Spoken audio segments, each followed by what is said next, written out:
17, Alexis Monasterio. Playing left field, number 16, Jack Gardner. The designated hitter, number 18, Brody Tedesco. At third base, number 2, Jaden Sharp. Behind the plate for the Tigers today, number 3, Keenan Bedford. And on the mound, number 4, Jaden Bedford.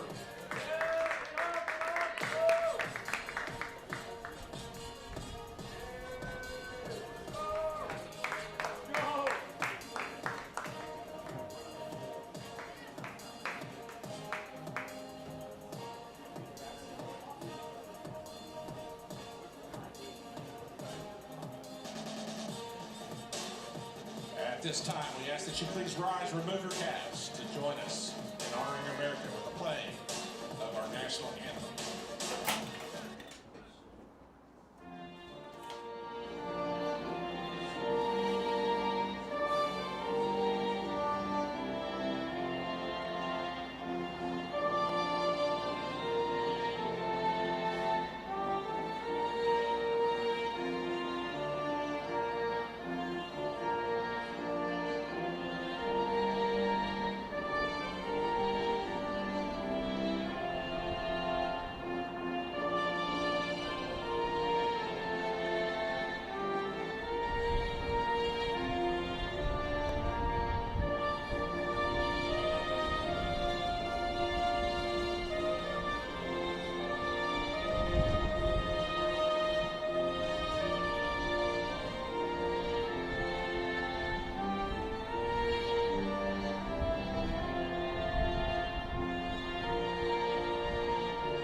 We have a battle of big cats here at Tiger Park. The Tigers taking on the Wildcats. Dylan Rivera alongside Dr. Dustin Smith. It's Broken Arrow and it's Ponca City on the docket.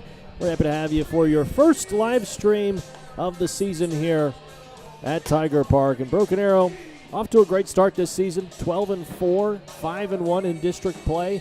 Ponca City really on the other side of the coin. 6-11 overall, 0-7 in district play. Dr. Smith, you've seen a lot of this baseball club over the last few years. This year, there's a little bit more of a thump to them at the plate, and defensively really strong as well. So a lot of promise to this season. Yeah, and one of these areas that you didn't talk about is on the mound. And we've held our own on the mound. Last week we played Jinx in a 1-0 contest that we lost in the district game. Our one loss in district was against Jinx. Beat them the night before. So pitching has been a staple, defense has been a staple, and as you mentioned, the offense gets timely hitting and got a little bit of pop in the offense. So had a lot of games where we've turned the ball around really well. Sometimes it's been right at kids, but a lot of times we've been able to produce some runs and dent that scoreboard quite often, and oftentimes more than the other team, and that shows with our record of 5-1 in district play. The starter on the mound tonight for Broken Arrow is Jaden Bedford, number 4 on the season. 14 hits, 7 runs, 5 earned runs, and 9 batters walked in 27 innings pitched. Swing on the first pitch, goes foul down the third base line. Rest of the Tiger defense, he's actually pitching to his brother, Cannon Bedford, behind the plate. And he wears number 3. That's headed to the parking lot. First base is number 13, Luke Franks. Second base would be number 1, Javen Devine. At third base, number 2, Jaden Sharp. The shortstop, Jacob Lopez, number 7. And in the outfield from left to right, Jack Gardner, number 16. Jasper Reed in center field, number 18. That's Jacob Lopez. Maybe not. Actually, Jasper Reed right on cue making the play. Good call there. And out in right field is Alexis Monasterio, number 17. Dylan, as you look at this field, it plays a lot deeper than it looks, especially when the wind's blowing out of the south like it is today. It'll keep a lot of balls in, and that ball originally looked like it was destined for left field, and wind pushed it a little bit. Center field makes the play. They have priority there defensively and made that play, and Bedford just keeps pounding the zone here. That's strike after strike after strike. He starts off this batter with a strike right down the gut, and he fouls it off.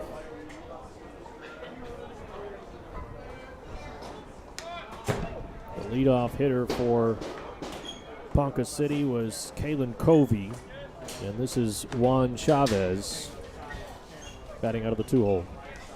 What position's Juan playing? Juan would be your shortstop. See if he'll hit it to his counterpart at short. Contrast in size. Jacob Lopez is a very tall shortstop. They probably should call it a tall stop for him. Right, for him. High pitch. Speaking of tall, that pitch was a little tall. That's right. Now a 2-2 count. Would have been a ball on even Jake Lopez. That's where it could go. He just kind of turned and wore that one, and you get a runner on and see what kind of philosophy that Coach Dobb has here. Try to get the runner in scoring position one way or another, whether that's a hit and run, whether that's a try to bunt him over. See the third baseman's playing on the edge of the grass. So if I'm Jaden here, I may push bunt one down first base line. First baseman's over there holding on the runner. Plays it down this third base line toward the shortstop, and an out at second, but Devine is safe at first. And not enough time to be able to turn the double play, get a sure out, and that's what the shortstop did. Fielded it, kind of actually fielded it away from square. He was almost falling towards third baseline. Was able to get the force runner or the force out there at second base, and Luke Franks comes to the bat with a runner on first and one out. Luke Franks is second on the team in batting average behind only Simon Booth, but Booth has appeared in 2 games this season, Luke Franks in 16, so the subsequential leader in batting average. Luke's had a number of opportunities, is what you're saying? He has, and he has made the most of them. 17 hits on the season. He's also got 2 homers to his name. It's going to be a pretty good shot to get it out today. Not that the wind is 40 miles an hour barreling in, but go down the line, 325 down both lines. He's certainly got enough juice to carry it. Had a handful of homers last year, and now this year back with the Tigers again. His junior campaign.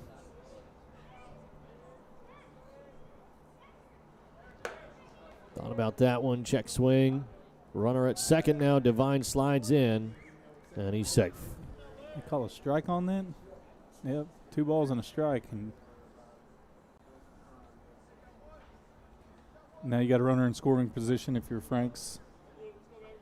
Try to put something in the outfield grass and drive that runner home.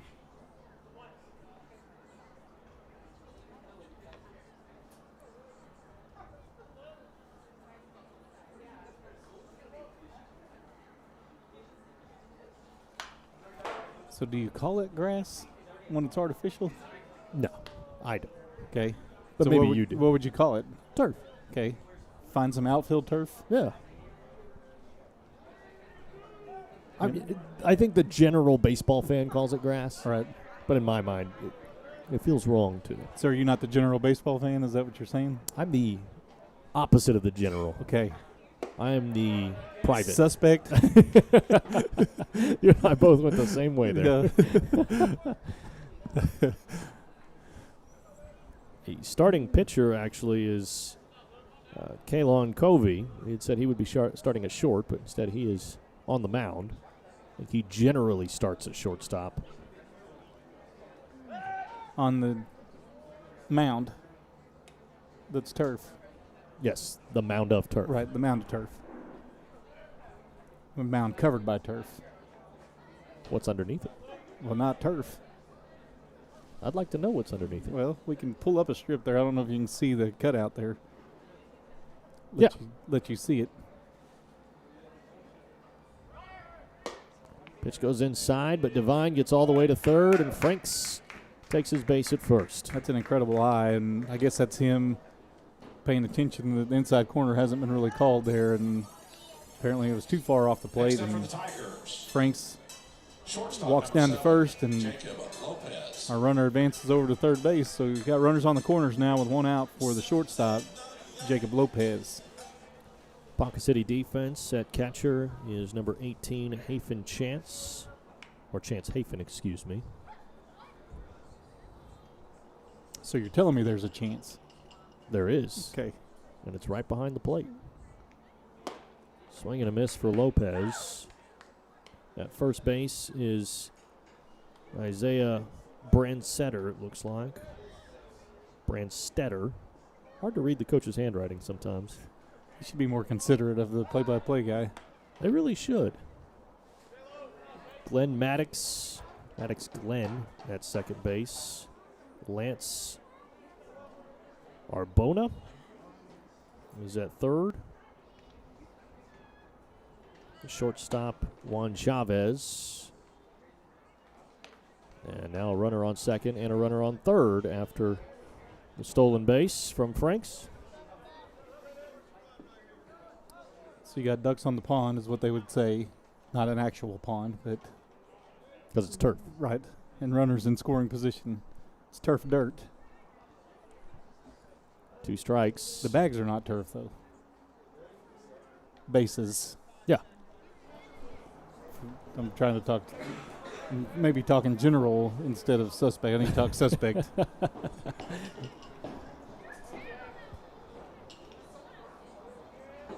So you got to have a disciplined eye at the plate right here if you're Lopez. Chops one foul. It's battling. Fouling that pitch off. Get another opportunity. Carrying on through the lineup. Sawyer Bartley in left field. Center field is Logan Ross. Kel Wiley is in right. Blake Orozco is the designated hitter. Ooh, painted the outside corner, but just missed it. 1-2 count. Good waste pitch if you were on the mound. Obviously, see if he'll fish for that, see if the umpire will give you that outside corner. But an 0-2 count, you're in control as a pitcher, and you're just going to nibble out there and see what happens. One goes inside, and Lopez pulls his hands in, makes contact. Keeps the at-bat alive. And his off-speed pitch. Good job by Lopez just to battle that off.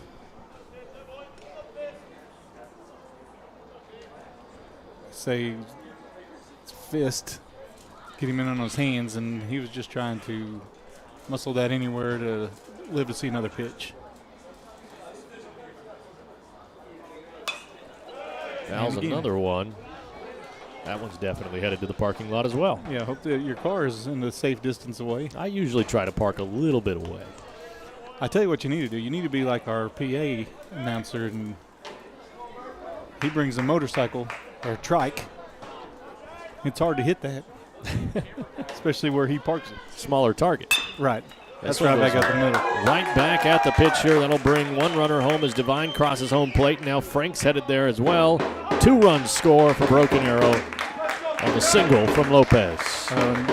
First baseman went to cut off the throw to home, so there was nobody at first, and Lopez took a generous look around to second base. Right fielder tried to sneak behind him to potentially get him caught in a bad way, but not able to do so. Good job by Jake Lopez driving 2 and hit the ball right back where it came from, right up the middle. Not a defender right there behind second base except for the shortstop. So drives in 2, and BA takes the quick 2-0 lead here in the bottom of the first. Lopez hops back on the bag. Alexis Monasterio at the plate now. He's appeared in 13 games this season, batting .324, on-base percentage .465. I love it because he's got the leather work gloves. This is his batting gloves. Easy to spot him for sure. Doing some work, is what they would say. Call him a lunch pail kind of guy. You are? That's what you would say if he's I doing thought you were work. going to say you were. He's a lunch pail kind of guy. Like it'd be hard to Brings his lunch to work. hit with a lunch pail. Yeah. Hard hat, work boots. Type of guy you let date your daughter.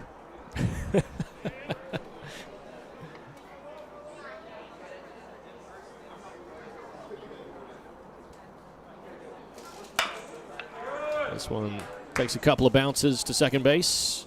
And the out at first. Lopez advances to second. 2 outs now on the board. Jack Gardner at bat now. Brody Tedesco on deck. Well, a productive out there. You move the runner into scoring position. They weren't able to turn a double play. Monasterio gets the ball in play and they're able to move Jacob Lopez out to second base and set up Jack Gardner here. Two-sport athlete, Broken Arrow. Sees the safety for the Tigers defensively on the football field. Now playing left field here for the Diamond Tigers. And he sends one out to the outfield. It's going to have to get down quickly. 2 Wildcats in pursuit, and the right fielder's on it. So a couple of hits there and a couple of runs for the Tigers. Nice job in this first inning to at least get the bats going early. And that's something that Coach Dobson said was a point of emphasis in this ballgame. We'll see if the Tigers can continue in the second, right around the corner.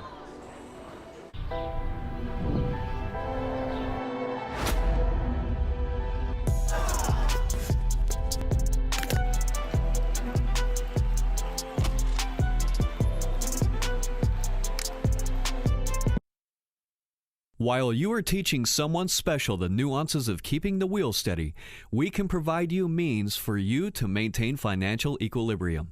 First National Bank of Broken Arrow. First people put people first.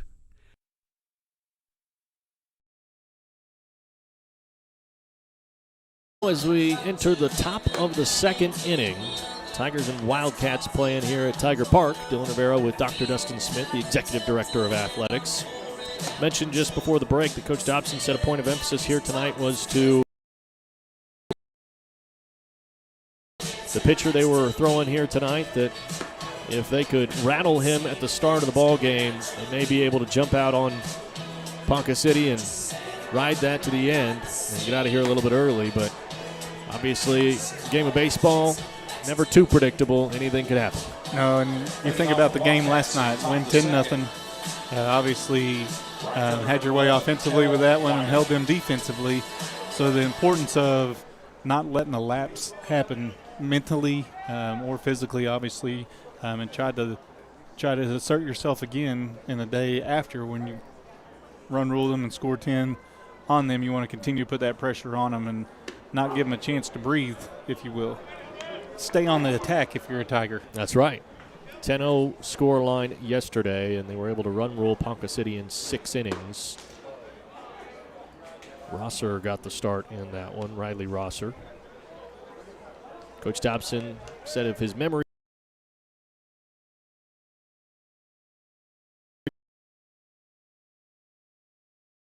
last night. He said 6. We But played 6. I'm a little closer to the The math don't math then. Should play 2 against everybody. Oh, we don't have Norman North finished. That's why. throw over to first, and 3 quick outs. Finishes up the top of the second. No hits for Ponca City. No runs. We go into the bottom. Oh, I got my order wrong. This is me, Jessica. And this is Jessica? not my coffee. And my friend said, oh wait, Quick Trip. And she said, you don't have to tell me your name. Please, serve yourself. And I was all, oh, then this happened. Yeah, someone stole my drink. That's how I learned Quick Trip has lattes on tap. And I will never have to tell a barista my name again. Quick Trip, raise your coffee bar.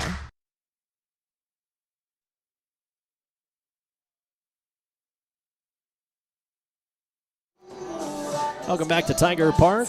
2-0 lead for the Tigers as they come back out on offense. Broken Arrow riding a pretty good wave right now. They're 7-2 in their last 9 games. And 2 of the 4 losses on the schedule this season were by only 1 run. It was 12-11. And Florida on their spring break trip, and then the 1-0 loss that you brought up to Jinx here at Tiger Park. That was an interesting series because Broken Arrow went across the river to play Jinx and got the victory on their home turf with a 4-3 win, so a 1-run win there. And you come back over here to Broken Arrow, you're playing on your home field, and they beat you 1-0, so a 1-run win there. A tightly contested series, and with Jinx right in front of them in district play, it'll be interesting to see how that fares throughout the rest of district play, what that will affect and how that looks. Of course, Stillwater also in front of the Tigers in District 3. They're the top seed right now, but Broken Arrow still to play the Pioneers.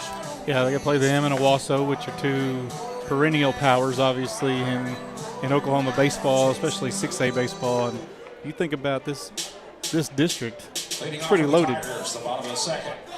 That certainly is. There's a lot of talent across the board with those 4 schools you mentioned. Then we've even seen Sapulpa pull off a couple of good ball games this season, so I think they could be a little bit of a stunner for some of the top teams this year.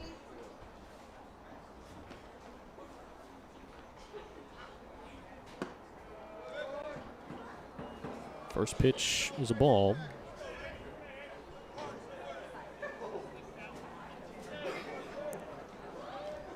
When I mentioned the records at the top of the broadcast, I said that Ponca City was really on the other side of the coin here. This one goes towards shortstop.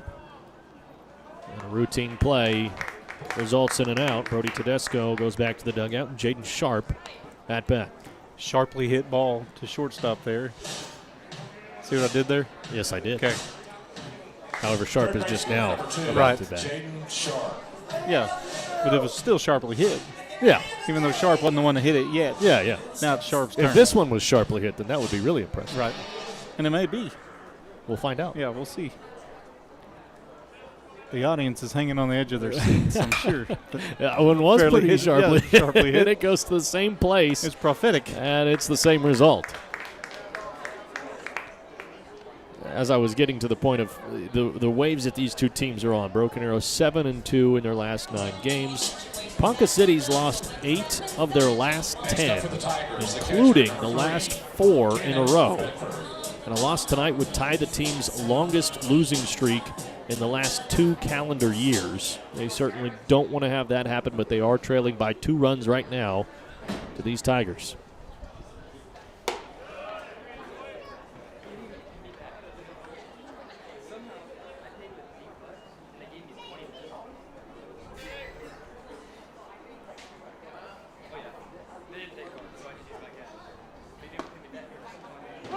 Strike thrown there. This is Cannon Bedford at the plate. The hind catcher. Not really the hind catcher in baseball. He's the catcher. Other half of the battery for his brother. Correct. Would you take a sharply hit ball here? I think you'd hope for one that finds a gap. This one was headed toward the gap, but the second baseman able to get there in time. And 3 outs pretty quickly for Ponca City. And the Tigers come back out on defense here in just a moment. Live on ArrowVision. Oh, I got my order wrong. This is me, Jessica. And this is Jessica? not my coffee. And my friend said, oh, wait, Quick Trip. And she said, you don't have to tell me your name. Please, serve yourself. And I was all, oh, then this happened. Yeah, someone stole my drink. That's how I learned Quick Trip has lattes on tap. And I will never have to tell a barista my name again. Quick Trip, raise your coffee bar.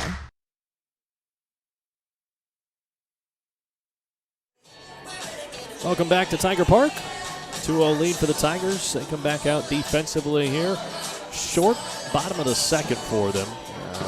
Got the offense going really in a hurry in that first inning, but pitcher able to battle back a bit there in the second frame. And now Broken Arrow trying to keep things rolling defensively at least, yet to give up a run. You have to give up a hit. True. So I mean, if you're in the dugout, obviously you're not bringing that statistic up. I think even if you're on the broadcast, it's a little dangerous to bring it up. We have not given up a hit. That is a factual statement. Well, you've thrown it out willy-nilly. Twice.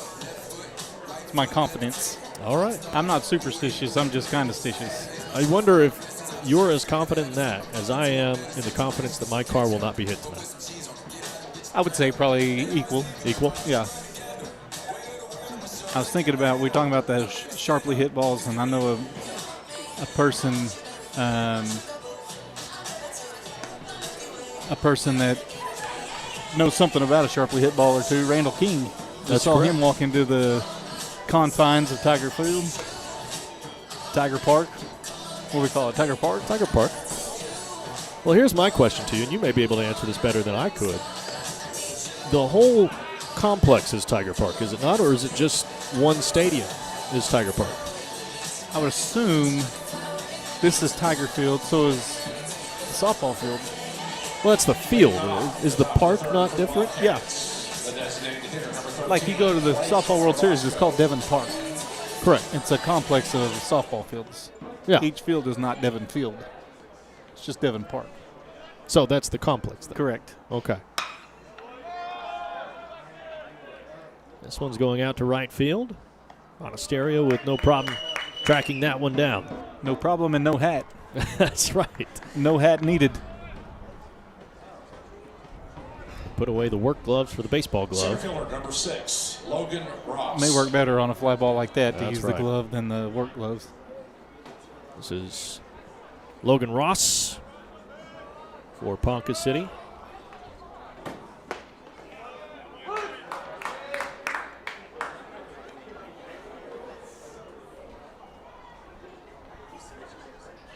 Part of the reason I ask is I brought this up on a soccer broadcast. It's the Kirkland Activities Complex, which to me encompasses everything that will be on those grounds. But the soccer stadium itself doesn't have a name. You would just call it the Kirkland Activities Complex. Okay, should we... Are you lobbying for the field to be named something? I'm lobbying for each individual stadium to have their own name. Well, the stadiums do. It's part of the park. But if you said Tiger Park, you're encompassing both stadiums. So if I said this specific stadium, what would I refer to this one as? Well, I will... What do we call track and field? Well, that's different. There's only one surface there. No, there's two surfaces. There's the track and the football field that's in the middle of that. But we don't do anything on the football field but practice. Oh, we do. We played a JV game there last year. Oh, did we? Yeah. Were you here in the fall? I was here in the fall. Oh. You weren't at the fly ball cot. Do a little major league color commentary here. Pitcher number 2. Pop out there for out number 2. We're getting caught up in that. I smell what you're stepping in. As far as naming it, but we don't have names for the soccer complex. The original football field was Kirkland Field. Correct. Yeah. And So, now we've but got, does that translate to the soccer field? well, because it's a different complex, I would say no.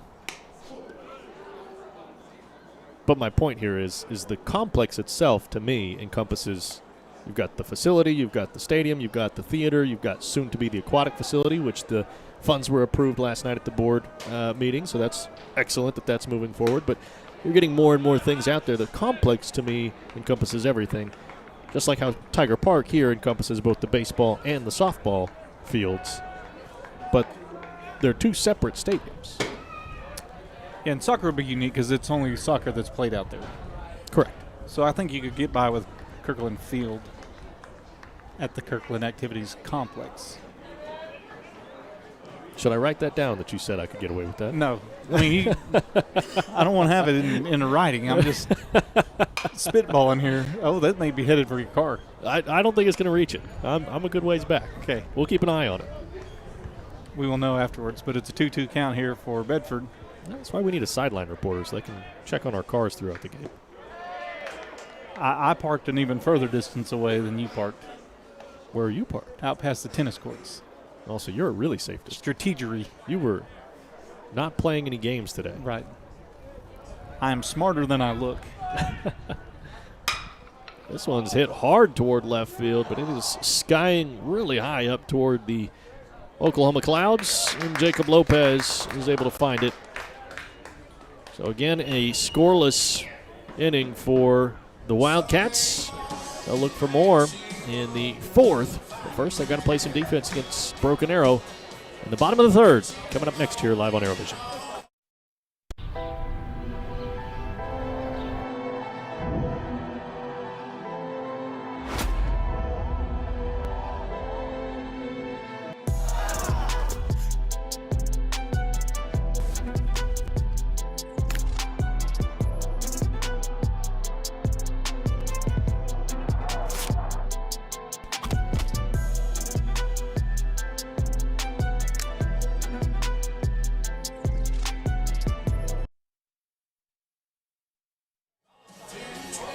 Welcome back live on ArrowVision. Broken Arrow in Ponca City. Dylan Rivera with Dr. Dustin Smith. District matchup number 7 for these Tigers. Mentioned earlier, 12-4 overall, 5-1 in district play. Ponca City 6-11, 0-7 in district play. Yet to find a victory. Now they do have a few wins against 6A opponents this season. They have been able to beat Bartlesville twice this year, actually, and better them more than once. And then also able to get a win over Sand Springs. So 3 victories against 6A opponents. You got to imagine when that Ponca City-Putnam City matchup comes along, or Ponca City versus Norman North, they may be able to find a victory against one of those schools. You may start doing the math on that. And Broken Arrow's got one less district game because of weather conditions that broke out in that game in Norman North. Playing the second game of that 2-game set, and got in the top of the 7th inning. We scored 3 runs, had a runner on second base with 2 outs. Lightning happened and postponed that game, so we're waiting to conclude that game. The Tigers leading 8-5 with 1 out or 2 outs in the top of the 7th. So they got to finish that to finish that district game. Another wild pitch at Jasper Reed. If you remember earlier, He saw one pitch first last inning, at bat. it came back and hit him in the back. He got his reflexes in order that time because he was able to get out of the way of that pitch. I'd imagine he'd be happy to at least take a cut at one sometime during this ball game. Still inside. Kind of a exasperated look on his face. Like, come on, man. Give me a chance to swing at it. 2 balls, no strikes here. Bottom of the 3rd. Tigers with a 2-0 lead.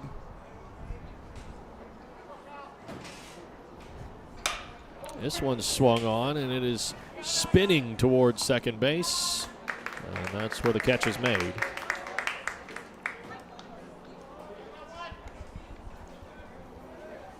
That brings up the second Tiger in the order, Javen Devine. The second baseman as well. Correct. When you bat, second. Where do you play? Second. Javen Devine. Who's on first? What's on second? I don't know. Where's he play? 3rd. Oh. First pitch of the at-bat is a strike. He walk his first at bat, or did he get a hit? He got a hit. He scored. This one goes to the shortstop, and he's going to have to run this one out.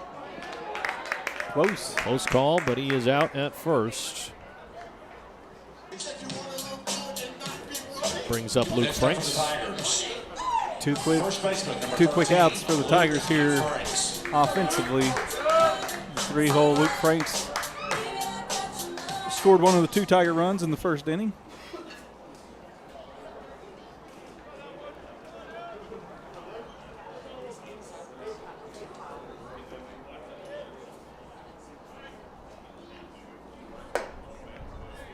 He walked his first at bat, if you recall. I do recall. Had a good eye on it.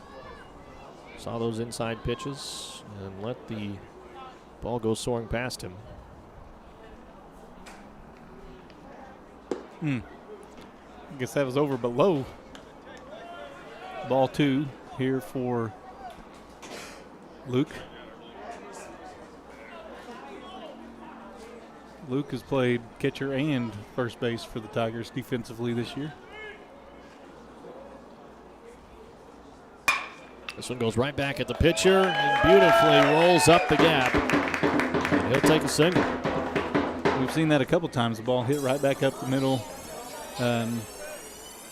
Lopez did it. It was right over the bag. This one was a little bit towards the second base side of the bag and still was able to find its way through. And now you see why he has as many hits as he does. He just is able to find somewhere in the outfield turf, painted like grass. Great use of the word turf there, Dr. Smith. I figured you would be on top of that. This is Jacob Lopez at bat. 2 outs already on the board. Swing and a miss, and Lopez was swinging out of his shoes on that one. He swung out of the box for sure. I think he was trying to make another 2 runs across the plate, this time trying to hit one over that fencing they have placed out there in the outfield. Yeah.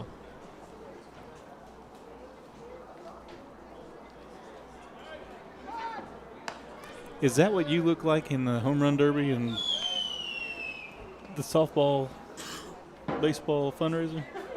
Like that swing that like Lopez he just had? Did you swing out of your shoes like that? No, because I never had a strike thrown on me. Oh. Because he's throwing it 15 miles an hour at me. So it wasn't a strike because of the speed? Frank's is safe at second, by the way. Why do you always dodge this question when I was trying to get the information? You challenged I'm me not last dodging year. anything. I lived up to the challenge. I actually brought it up on the softball broadcast not too long ago with Emma Trine that I had participated in the home run derby, and I was unable to hit a home run. So I failed to participate actually. Well, my simple question was, did you swing like that? No, I did not. Okay. No. We did a lot of dancing around to get to that point. It was just yes or no. I guess I didn't understand the question. I thought you were just, trying to figure out how it went. Negative. Just the swing. I swung hard. I'll tell you that. Lopez right up the gap. Shortstop makes a play on it, but he drops it. And now runners on first and third on the infield error. Yeah, that's one that shortstop would like to have again. He fielded it cleanly and then lost it on the transfer, it looked like. And Lopez was able to leg that one out. Runners on the corners now. Monasterio at the plate. Now up for the Tigers, right fielder number 17, Alexis Monasterio. Frank's in prime scoring position. Monasterio just got to get it out there, get it in play, find some turf. Some green turf in the outfield. That's right. Lopez tries to make a run for it, and he's caught out. He's in trouble now. He stood out at second. The goal is to stay in that rundown a little longer and try to give Franks a chance to score. That ends the inning for the Tigers. No runs. Runners on the corners, 1 left on base, obviously. And quick word from Dobson to Lopez as he makes his way back to the dugout. Ponca City comes out defensively. Offensively, actually, here in just a moment.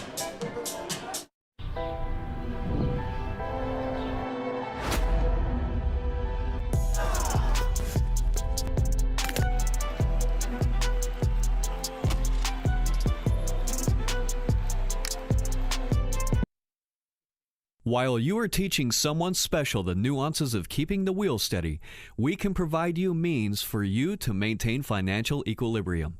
First National Bank of Broken Arrow. First people put people first.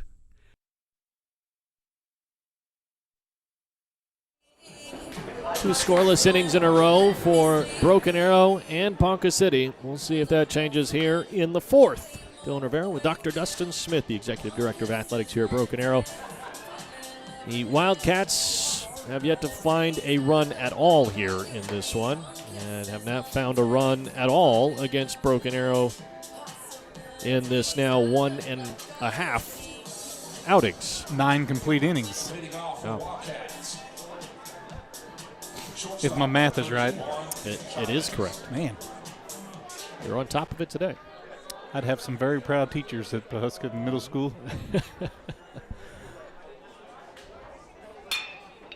Bedford throws it low in the zone. Lopez scoops it up, and just like Ponca City, he drops it on the transition. Can never assume an out. That ball was lost on the transfer. Fielded it cleanly. First baseman, number 10. Not the first Isaiah base runner Center. that Ponca City has had because they walked in the first inning. Now runner on first and nobody out for Ponca City's offense. Bedford will deal from the stretch.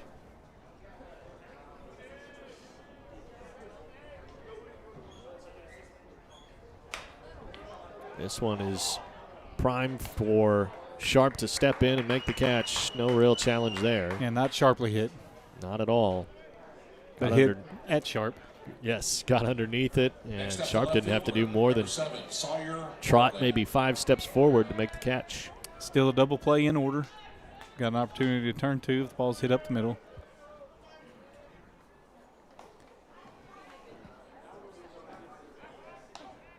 Quick move over there by Bedford. Sawyer Bartley at bat.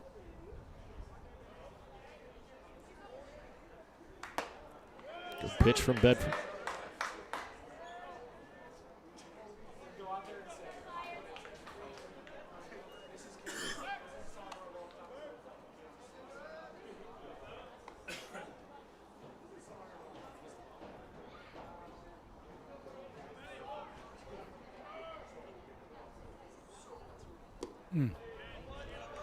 Good job by Bedford to keep that ball from skirting to the backstop.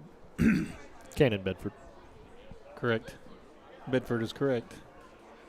Need to probably specify which Bedford we're talking about here sometimes. I've run into some trouble before not specifying which Bedford I'm trying to speak about.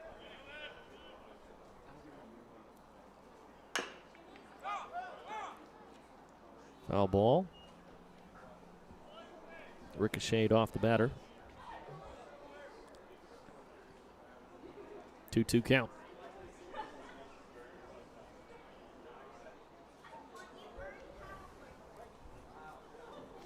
The home plate umpire is living up to the moniker they get as referred to as blue.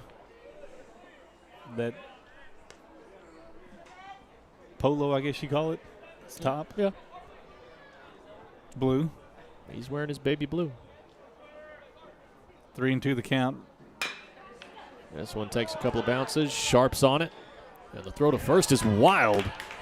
2 runners on now for Broken Arrow. Or for Ponca City, excuse me. Throwing error there, a fielding error. First batter, so Ponca City has 2 on and 1 out. Kel Wiley. Opportunities abound here for the Wildcats. Offensively, Tiger defense needs to settle down and compose themselves. And if you're a pitcher on the mound, you're just trying to get balls hit to your defense, and they have been. This is Kel Wiley at the plate. Swing and a miss. Looked like he was going to bunt early and then pulled the bat back. Seeing what the defense, how the defense reacts to that. See if he continues with that.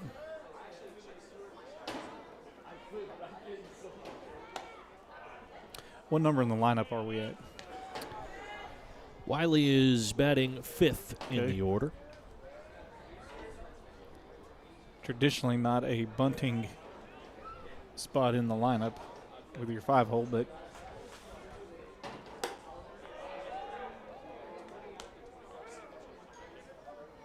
hadn't shown bunt since that first pitch.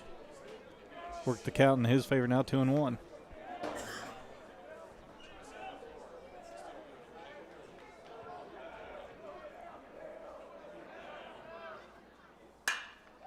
This one's hit out towards center field, and Devine has no problem getting under that. It's actually Jasper Reed, excuse me. Yeah. And he did what Monasterio did in the right field, just no hat needed. That's right. It's not a requirement to Next make up an for out, by the Wildcat. way. Catcher number 18, Chance Hafen. Looks better on the highlights when you lose your hat. Now, if Jack Gardner does it out in left, is that trained? Maybe. Or is their hat too big?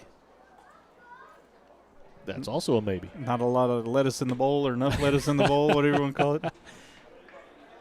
Like, to me, I got to get a small hat because I was going to say, I feel like on this baseball team, you're probably not going to find too many guys with short haircuts. Off the top of my head, Jaden Sharp's got a pretty short haircut. Most of these guys grow their hair out on the baseball field. Yeah. I've tried. I tried today. It's longer now than it was when we started the broadcast. For those of you at home that don't know what Dr. Dustin Smith looks like, I think just from his comments you can put it together. Yeah, follically challenged. It's a choice. That's what I tell myself. It's a choice. 1-2 count here. High pitch from Bedford. You need to specify which Bedford. That is Jaden Bedford. Jaden with a 2-2 count. Two's a wild here. Deuces are wild. The problem I had on Uncaged was I had two of the baseball players named Jaden up there with me. Monasterio tracking it. One bounce. And the bases are loaded now. So that would be a clean hit. So there went the no-hitter. Nothing you can point to about that one. Third baseman number As it 14, goes and Lance drops in right field. Yeah, just hit it where they're not. So base is now full of Wildcats. 2 outs, meeting at the mound for Broken Arrow Tigers. Excuse me, without a coach. Trying to get Jaden to slow down a little bit. Got a courtesy runner at first, Trayson Rabb in for the Wildcats. Were you ever a courtesy runner? Like, were you built on speed? I played baseball until 5th grade, and I'm going to be honest with you, I don't remember much of it. You remember being hit. I do remember that. remember that conversation. I remember one pretty good play I made that I was impressed with myself, but that was about it. Most of the rest of the time, I think I was just kicking the dirt around and chatting it up with whoever was on third base next to me. Jaden's not really interested in our conversation. He's just trying to get out of the inning. That's right. Quick 2 strikes here, 3 pitches. That one fouled off at the plate. Again, bases loaded. This one's headed high up into the Oklahoma sky. Cannon Bedford trying to fall underneath it, but he can't do so. It goes foul.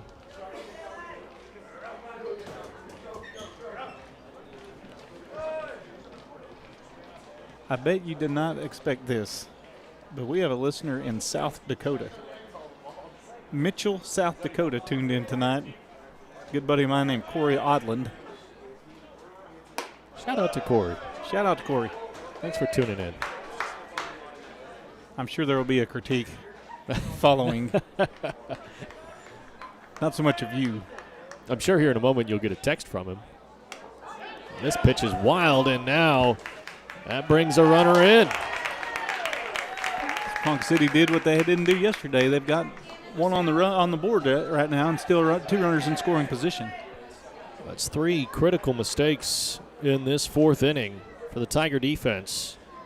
And it's resulted in 1 run for the Wildcats with 2 runners on 2nd and 3rd. And the pitch inside is swung on and missed. That will end the inning and at least gets Broken Arrow out of that jam. 2 runners left on. 3 errors for Broken Arrow, 2 in the infield and 1 from the pitcher. And results in a 2-1 scoreline as we go into the bottom of the 4th.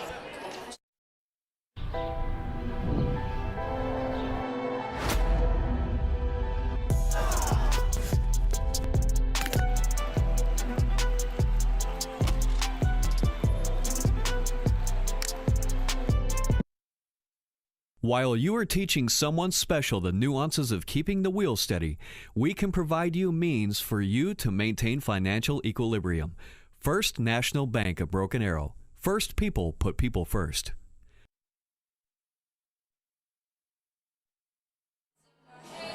Ponca City defense back out there. They've got 1 run back on the Tigers now. It's a 2-1 score line. BA still leads, and they're going to try to build on that lead here in the bottom of the 4th. Now finding themselves in a much tighter ball game. Obviously only 2 runs up in the beginning anyway, but now only 1 run up. A little bit more pressure on to bring some runs home. Broken Arrow going to try to do that here. Yeah, Monasterio was at the plate last half inning when Lopez was thrown out at second base, so he gets to start his at-bat all over again. Leading off for the Tigers. Hopefully he can create some distance between the homestanding Tigers and the Wildcats. The big, what'd you call them earlier? The Big Cats. Big Cats, but they're Wildcats. I was saying the Tigers are Big Cats, the Wildcats are Big Cats. Battle of Big Cats. Yeah, I didn't want to say that officially because that is a rivalry down in Moore. Right. So I didn't want to say officially this is the Battle of the Big Cats, but it is a Battle of Big Cats. Okay. The clarification of the sentence makes a lot of sense now. Yeah. I think through the words that I say. I see what you're saying. You saying I don't? No. Oh, yeah, I don't. I wasn't implying it. Okay. I think you're a very intelligent man. You know, there's one time I told people that I'm not as dumb as I look, is what I told this guy, and he looked at me and he said, Smith, you couldn't quite possibly be. I think that's kind of where you were going with this. No, I'm not at all. Oh. You keep putting these words in my mouth that I'm arguing with you or that I'm calling you names. And, I hear what you're saying. You've got an underdog mentality, and I want you to get rid of that. I want you to have more confidence. Just like you and your parking spot. Exactly. 2-1 the count here to Monasterio. That one right down Broadway. A little low in the strike zone, it looked like, but still 2-2 count. From up here for sure. Yeah. It looked low. Should we offer the home plate blue to come up here and call it from up here? I think if we do that, then we need to trade him out for you and see what you would do down there. Can I have the headset? High ball is going foul, but the first baseman's able to track it down. And the out made. Isaiah Brandstetter making the play. When you see here, Dylan, what Coach Dobb was talking about before the game, you wanted to kind of jump on him early and let him hang around. If not, and that's what Ponca City's done. They just hung around. We got 2 runs early, and then at-bats have been a challenge for us. Good job, credit to their pitching, trying to keep us off balance and not really letting us threaten the scoreboard. We did last inning, but unable to score a run and didn't the scoreboard anymore. And right now, Jack Gardner starts with a ball in the first pitch.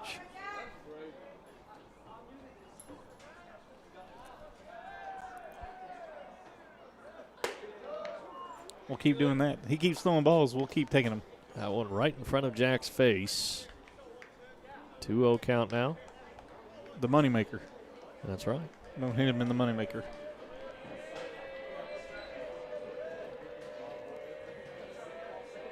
The pitch. Gardner connects, but it goes foul. Jack wears the helmet in the fall and in the spring. That's right.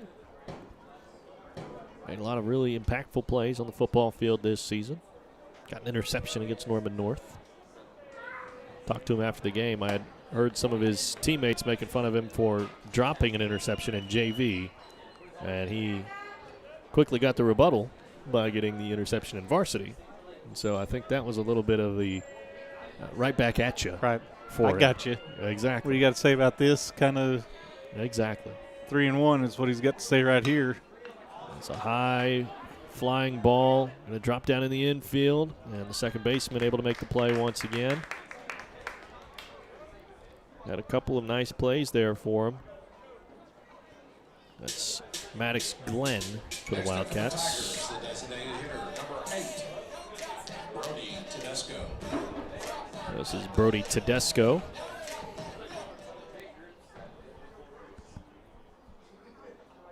Tedesco batting .355. On base percentage of .417. Drops it down just beyond the pitcher's head, and an infield error again. He's safe. He's safe. Boy, that was a close call as well. And just after you talk about a great play from the second baseman, an error. Next up for the Tigers, third baseman, number 2, Jake Sharp. Contagious. Ponca City coach going out to talk to the umpire.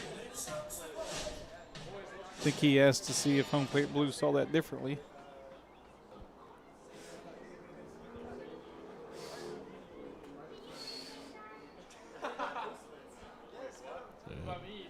The No umpire change. behind the plate says he was safe. It's rare you see them overturn one another. Runner for the Tigers, number 22, Jackson Walker. Courtesy runner at first. 22. Walker, I believe. That is Jackson Walker. And this is Jaden Sharp. I'd take a sharply hit ball over short in the gap in left center. I think Walker could scoot on home. That got to the wall. Good pitch there. Strike thrown.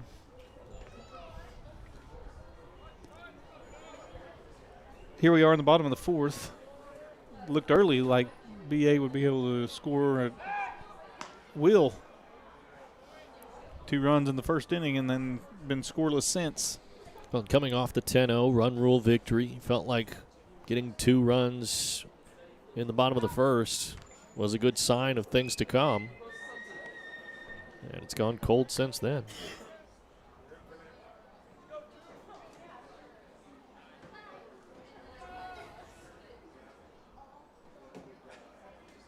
The 0-1.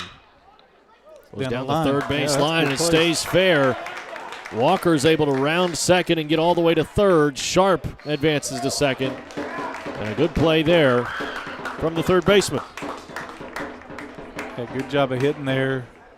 Put it down the line, and the third baseman had to move to his right. Ball squirted past him, and Walker was able to sprint around and get to third base. Now you got runners at second and third. An opportunity here again for the Tigers to add some more runs. Cannon Bedford at the plate. Trying to help his brother's cause.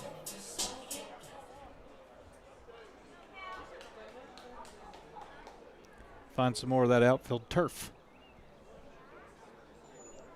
Plate 2 more runs would be a good deal for the VA Tigers.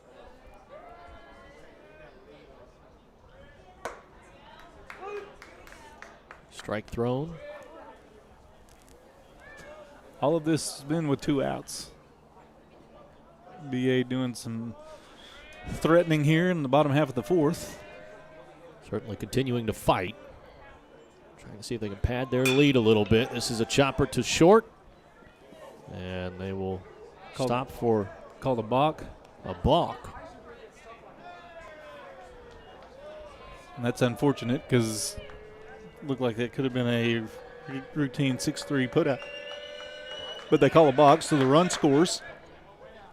And the runner from second advances to third on the balk. So it's now 3-1. Tigers in front.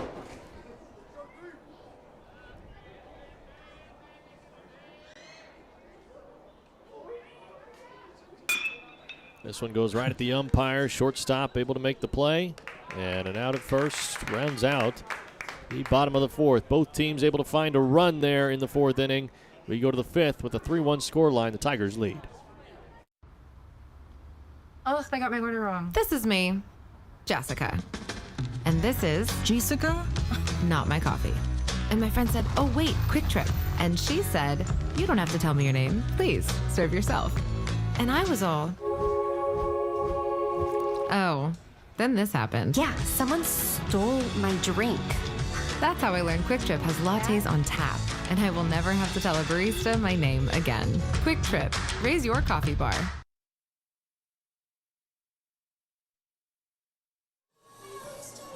We go to the top of the fifth between Broken Arrow and Ponca City. Game 2 of this district clash between Big Cats. Dylan Rivera with Dr. Dustin Smith. We thank you for tuning in here on ArrowVision. Our first chance to stream baseball this season on a Tuesday night. Beautiful Tuesday night at that. One thing you might notice, it's going to be hard not to if you've been tuning into this ball game. We now have the outfield camera looking down the pitcher's backside as he throws it toward home plate. A really incredible angle that we're able to get. At the high school level, you don't see that very often, so pretty rare. The you would get this on a broadcast, and we're pretty proud to have it and be able to utilize that throughout our broadcasts. A shout out to our construction crew that put together the platform out there, and Blake Shy, maintenance crew, that built that out there, and Blake Shy, who is our producer and director over here, that has set up the camera out there and gotten everything rolling. Brings a different look to this broadcast. Legendary status. Blake Shy. Legendary. Some help from Antonio Hurling, our teacher and producer as well. Unmanned even. Nobody out there, is there? Yeah, it's operated by AI. Oh. No, I'm just kidding. It's just not operated Who's by a he? human. I've never met AI. It's an unmanned camera, so if it doesn't move, don't blame anybody. Actually, we used to call him the answer. That's right. AI. Correct. AI used to wear Reebok shoes. Yeah, I had a pair. For the Wildcats, the designated hitter number 13, Blake Orozco. Now AI is your timer on your phone.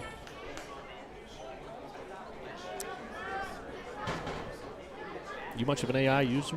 Not as much as I should be, probably, but still feel like it's not the true me Yeah.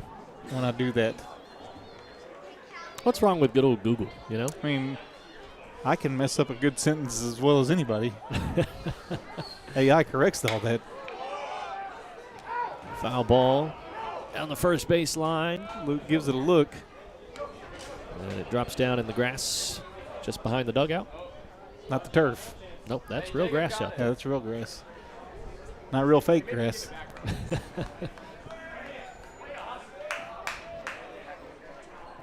I don't know if there's a broadcast in the country that has as much fun.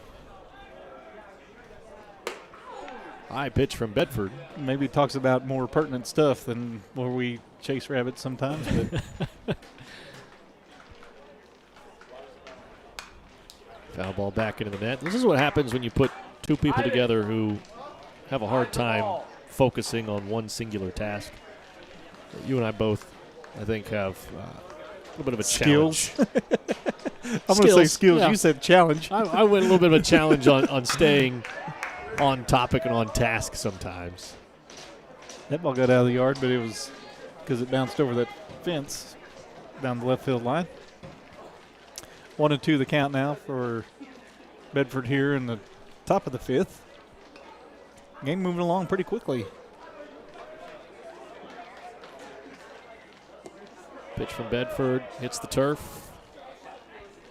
Peel down to the first base umpire. He said there was not a swing. So it evens the count up at 2-2.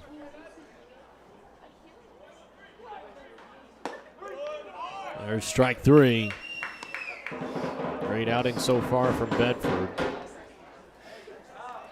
That one run given up, but you can also credit that to a few infield errors, and obviously had that one pitching mistake that resulted in the run.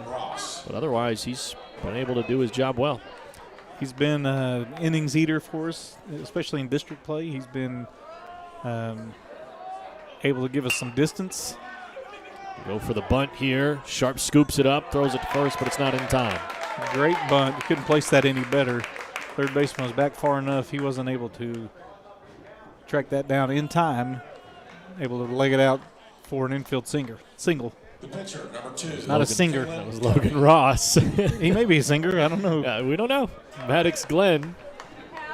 Actually, no, not Maddox Glenn. This is Kalen Covey at the plate.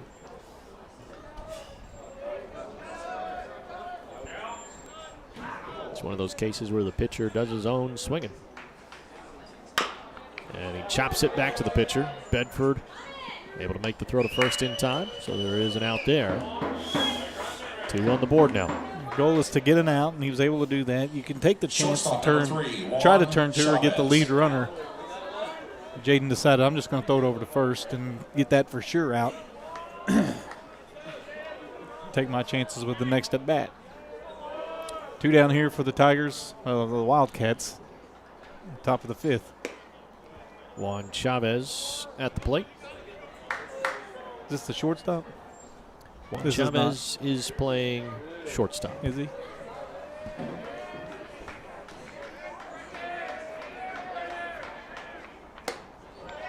Outside the zone.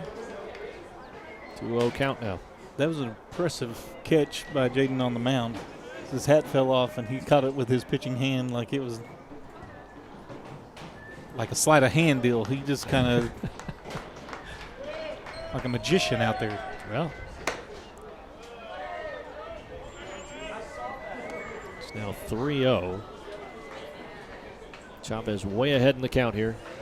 Be very, very selective. My coach in high school had told me, you're taking. Take till you see a strike. Did see one there. Right. And he took. 3-1. So now you can still be selective. Want to pitch in one location. Apparently that was the location. He swung and missed. Got a piece of it. Went straight back into Cannon Bedford's glove. Full count now. 2 outs on the board, 1 runner on second.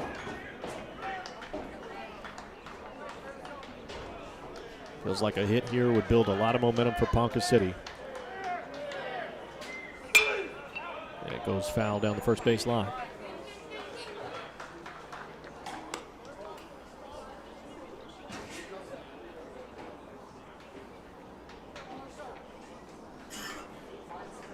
So we'll do it again, 3-2. Count is full.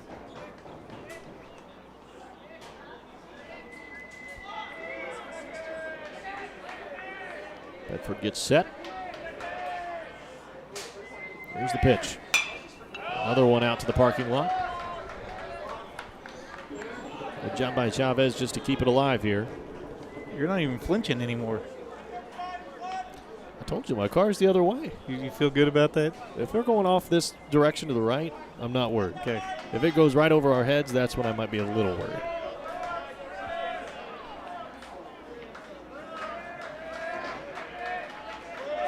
Three-two count. Shot out into right field and an opportunity for the Wildcats to score. The throw is made to the infield. And a slide in from Logan Ross makes it a 3-2 ball game. Good piece of hitting. Went to the right field side. And able to find that outfield turf, as we talked about several times throughout the broadcast. And with the runner moving on contact, he was able to score there. And Ponca City cuts the lead to 1 now.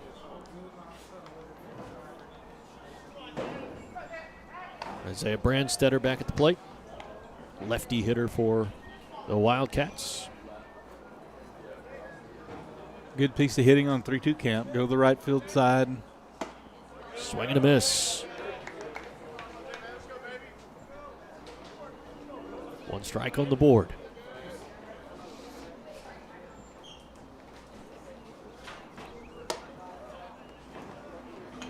Did it again. Did you see it? The sleight of hand. I did not. I was looking down at the catch made by Cannon Bedford more than I was the catch made by Jaden Bedford.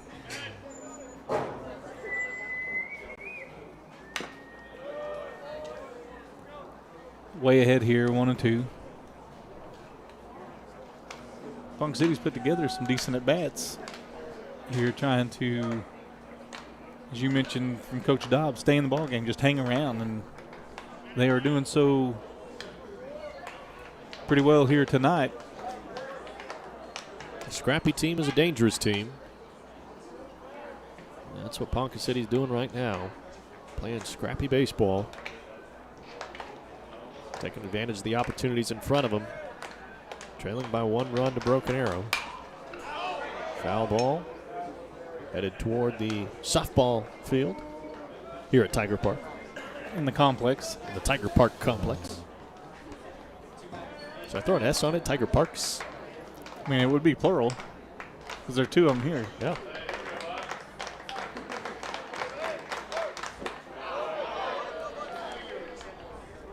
Good job behind the plate there. Just smother that ball and make sure the runner does not advance into scoring position. It's 2-2 count.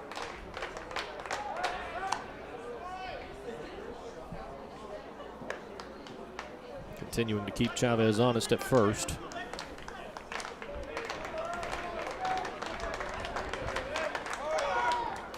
Pitch goes way outside. And Chavez able to advance to second. 3-2 count. Chavez in a scoring position. And Isaiah Brandstetter at the plate. Good at bat here. He was down 1-2. Worked the count full. This one's hit high out to center field. It has a chance to get to the wall, but no problem there for Jasper Reed. He gets underneath it, and that rounds out the top of the fifth. 1 run scored by Ponca City, and they trail by just 1 now as we go to the bottom of the fifth, live here on ArrowVision. Oh, I got my order wrong. This is me, Jessica. And this is Jessica? not my coffee. And my friend said, oh, wait, Quick Trip. And she said, you don't have to tell me your name. Please, serve yourself. And I was all, oh, then this happened. Yeah, someone stole my drink. That's how I learned Quick Trip has lattes on tap. And I will never have to tell a barista my name again. Quick Trip, raise your coffee bar. Welcome back to Tiger Park, Broken Arrow and Ponca City. Going into the bottom of the fifth here. Pitcher for the Wildcats, Kalen Covey, making his way back out to the mound. Warmed up. Tigers this season have scored 116 total runs in 16 games. That's 7.25 runs per game. 7 1/4 for those mathematicians out there. 55 total runs allowed. That results in a 3.44 per game number. For Ponca City, they have scored 68 total in 17 games, so they're scoring 4 runs a game. They're allowing 113 total this season. Now 3 more that'll be added to the tally after this one. That's over 6.5 runs allowed a game. Go to the top of the order here. Right after making the catch in the outfield, Jasper Reed steps up to the plate. His first pitch and his at-bats so far that he hadn't had to dodge the first pitch of the at-bat. That one's inside, but he's able to get the bottom of the bat to it.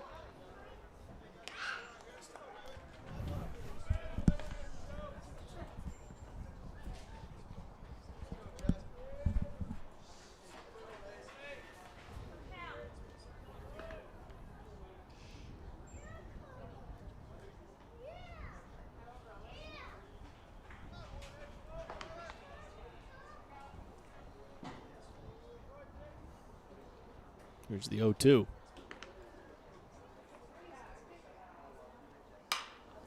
Reed connects, going high, and dropping down foul. That hit the cement. Not the grass. Not the turf. Not the turf.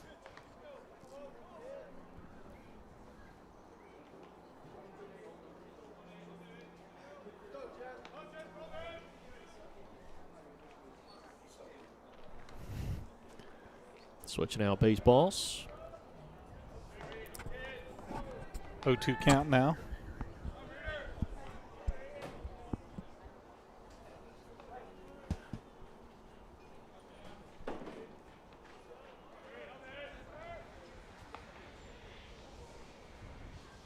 Pitch comes inside, but Reed does a nice job putting it out in left field. And he's able to get a single. Good job getting his hands through the ball. Pull it through the zone and get the ball down in the left field turf before the left fielder, so he gets a clean single there. Next up for the This brings Tigers, up Javen Devine. second baseman number 1, Javen Devine.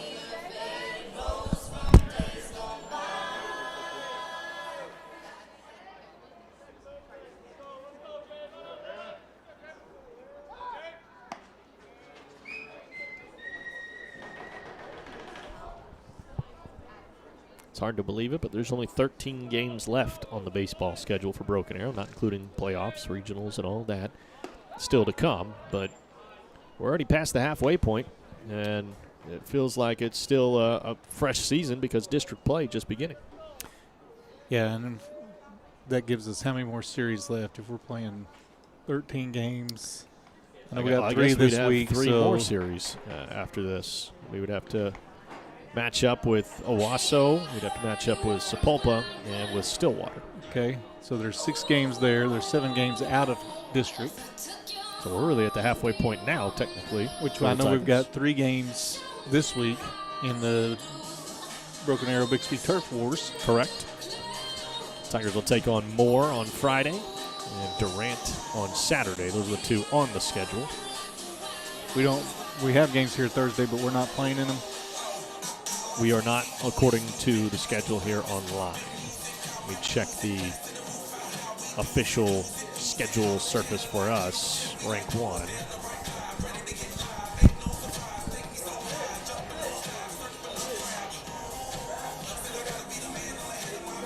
There is a match listed April 9th against Preston.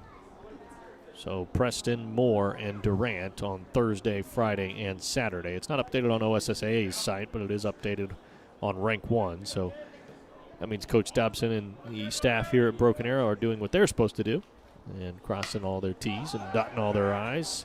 Bunt pops way up, and neither one of them able to call it in time. And now an out at second off of the error. They're able to clean it up. Pitcher and the first baseman for Ponca City just First baseman, number 13. unable to figure out who's going to actually come away with it. So Devine gets to first, but not in the prettiest way. Just kind of caught in no man's land there because you're expecting the ball to be caught. And Devine rushes to second. He's able to make it there. Runner on second, 1 out. Luke Franks at the plate. Another opportunity for Luke to drive in a run.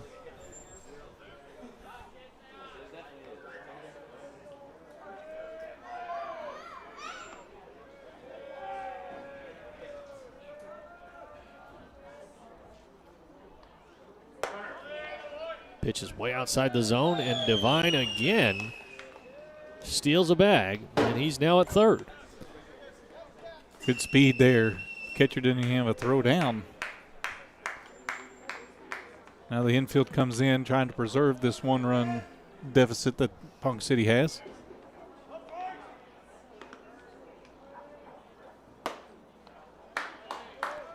.3-0 count. There's some action in the bullpen down there for Ponca City. Can't get you a number right now. It might be tough to get a number at all. It's those little red numbers, and we're looking dead into the sun that direction as well. Franks will head to first. It's his second walk of the night. Runners on first and third now for Jacob Lopez. J-Lo got an opportunity here to drive in another run. Has responsible for 2 of the 3 runs so far. Shortstop, number 7, Jacob. You know, they have that gym night event every year where students get to put on a really big dance party, essentially, dance competition. The UMC. Yes, and Jacob Lopez took part in it, and he was dressed as Jake from State Farm. Oh. So Jacob Lopez was Jake from State Farm. Correct. Did he have on khakis? He did. Red polo? He did. He even had the name tag that said Jake. Which is accurate. I don't know if he goes by Jake, but he does. I don't know if it's 100% of the time. Yeah, they call him J-Lo a lot too. Mm-hmm. Pitch is inside. Franks gets to second. Did you have a nickname?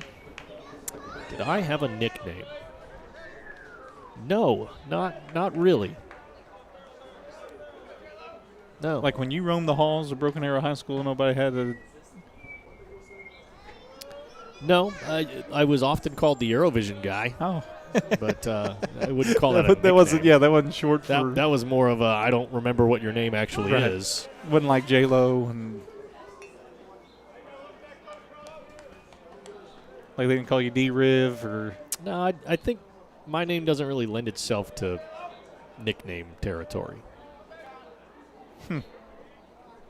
You've got one now that you're Doc. Yeah, I get called that a lot. But prior to the doctor. The good doctor. Doc, Smitty. Not really called that around the office. You know, it's Dr. Smith or Doc or. I still contend I'm still Dustin. See, I see us as first name basis friends. Correct. I call you Dustin. Yeah, most of the time. I'm good with that. Yeah. I'm picking up what you're putting down. Yeah. You smell what I'm stepping in? I've been there too. In this broadcast, even. 3 balls, 1 strike. Lopez eyes it down. It's a strike. Bent that pitch in there just perfectly. 3-2 count. Now your runners won't be moving. You don't want to run into an out here.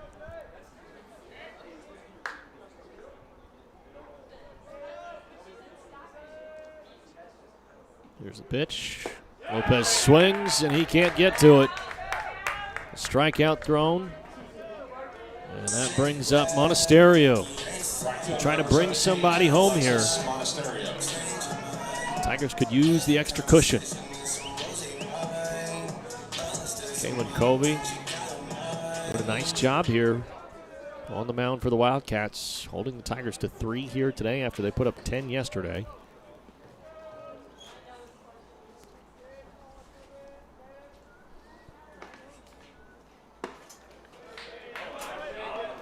First pitch is a ball.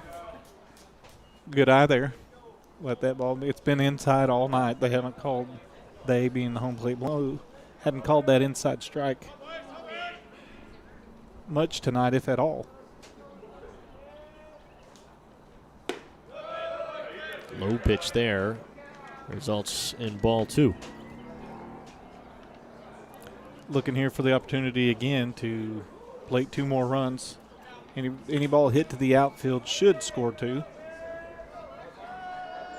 Franks get opportunity to show off his wheels.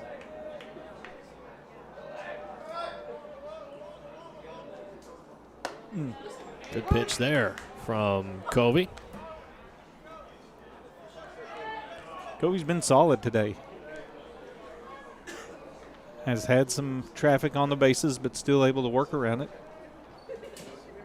Give his team a chance, give his offense a chance.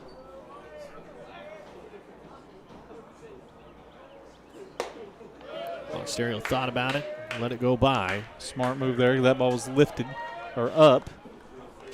Swing at that ball, your chances are you're going to get underneath it. Could be a pop-up. 2 outs on the board. 3-1 count.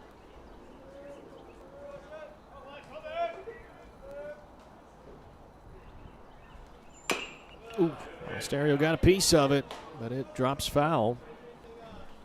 And now facing a full count. And about 20 feet for that healthy hack.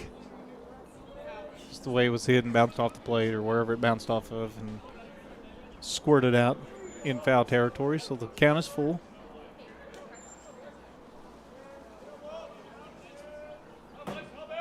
Covey sets up. There's the pitch. Good. Goes right off the mound. Good bounce for B.A. Monasterio sends it out into center field. 2 runs score.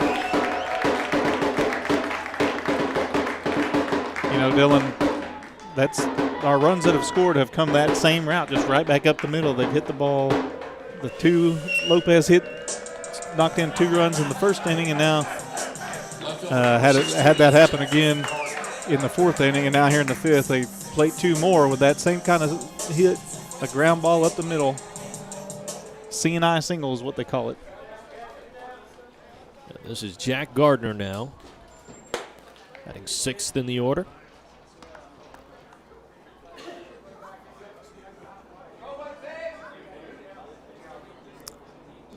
Tigers would like to add more to this 3-run advantage right now.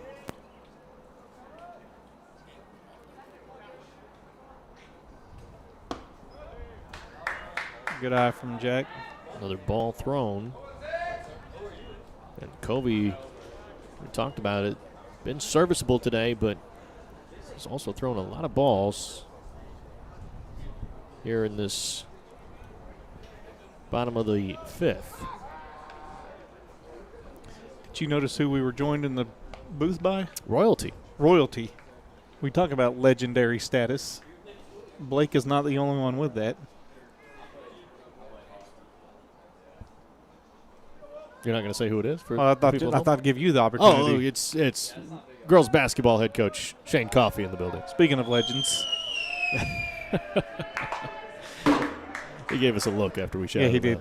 He didn't like that one. No, I don't know if he didn't like that we called him out or that we called him the legend.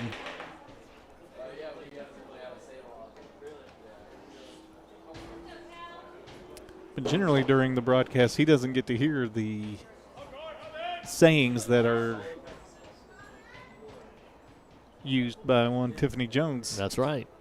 He has to wait to find out the challenge words, which I think, to be honest with you, are typically pretty easy to spot.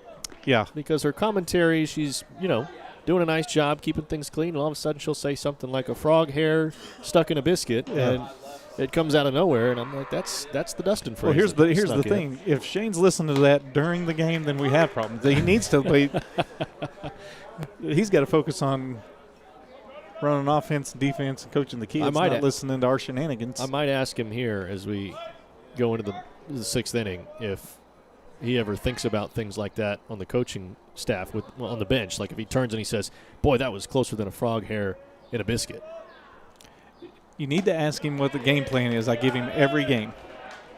I think I can guess it because I've heard you say it, I think, before. You have. Is score one more than the other team. Yeah, you won every time. Yep. That's simple math. Yeah. At least one more, right? Right. You'd like more, but. Yeah, I sometimes tell him I'll settle for 30, but it just takes one. Had some interesting news developing in the girls basketball realm over the last few days for Broken Arrow. A couple of stars from 2 years ago, a little over a year ago, I guess now, on the move. Macy Maracini going from her college out there in Missouri to UCO. Missouri S&T. Yep, she was Missouri going S&T. to Science and Technology. And is at UCO now. And Mackenzie Mathurin out at Michigan has entered the transfer portal. We'll see where she finds home at, I'd imagine, in the coming days. Yeah, they usually have a plan, potentially, but the transfer portal opened yesterday, and there were a lot of entrants, as is the case here of late, obviously. Kids jumping in the portal frequently. I wish those two ladies continued success. Been great representatives of Broken Arrow and Broken Arrow Lady Tiger basketball. The pitching change for Ponca City brings in Ace McLeod. If you got the name Ace, you better be a pitcher. I think it's a great baseball name all around. Ace McLeod. Or a volleyball player. Serve an ace. Yeah. Great. Or a tennis player. Poker player. Could do that. Tennis, serve an ace. Yeah. Which is similar to volleyball. But if you want to be a pitcher by the name of Ace, you need to be on the mound, obviously. Have the ace on the mound. Yeah.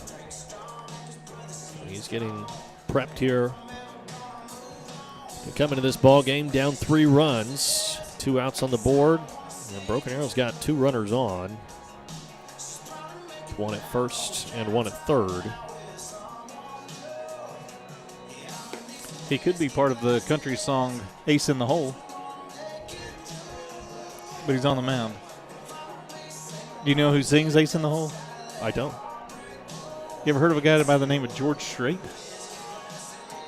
I have heard of George Strait. George Strait sings Ace in the Hole and had the Ace in the Hole band. I'm going to be honest with you. I'm fairly new to the country music realm. For being born and raised here in Oklahoma, I never really listened to country. My parents were always like 70s, 80s rock, and which was a unique genre anyway. I 80s never, rock for sure. I never really got interested in country until got down to college and met my now wife and her family, and they're from Texas, and they would always play country music, and now I'm kind of ingratiated in it. So I bet your wife is well versed in who George Strait is. I would imagine so. Being from Texas and appreciating country music. Yeah. Are you well versed in George Strait? I would be. I would say yes. Yeah. More than most? I would probably guess that, yeah. Or to use a Masters phrase, since it's the week of the Masters, better than most? Better than most. mean, there's some fanatics out there for sure, but interesting tidbit. I have an autographed picture of George Strait in my office. And he has an autographed picture of me, or had one of me at one point. I don't know what he did with it. He may not be as proud of that as I am of his, but yeah, he probably did quickly throw that away, but he was I mean, Are you going to tell the story as to how you got the autograph? well, he gave it to me. Well, yes, but why? What was the setting? It was on his tour bus. Yeah. He was here in Tulsa when I was in my teens, probably early teens, and a group I was in, the guy that ran the group knew him, and got me an autograph, got me a chance to get on his tour bus, so I did. And I thought that it'd be rude of me not to come bearing a gift. So I had a picture of me pretending to be George Strait, autographed and handed to him. So I don't know if he was compelled because I gave him a gift. Was he happy to receive? I mean, he appeared that way. I mean, I was 13 or 14 years old, so, I mean, I was just thinking I'm on his tour bus, and I was happy to be on his tour bus because he's the king, King George. Oh, yeah. That's a great hit out toward right field. It's going to need to get down quickly, though. And it drops down into the glove of the right fielder. And that rounds out the bottom of the fifth. A 5-2 scoreline now as the Tigers find 2 runs there. They'll look to keep the Wildcats off the board in the top of the 6th. They found 1 in the 4th and 1 in the 5th. We'll see what happens here as we turn to the 6th. Oh, I got my order wrong. This is me, Jessica. And this is Jessica? not my coffee. And my friend said, oh, wait, Quick Trip. And she said, you don't have to tell me your name. Please, serve yourself. And I was all, oh, then this happened. Yeah, someone stole my drink. That's how I learned Quick Trip has lattes on tap. And I will never have to tell a barista my name again. Quick Trip, raise your coffee bar.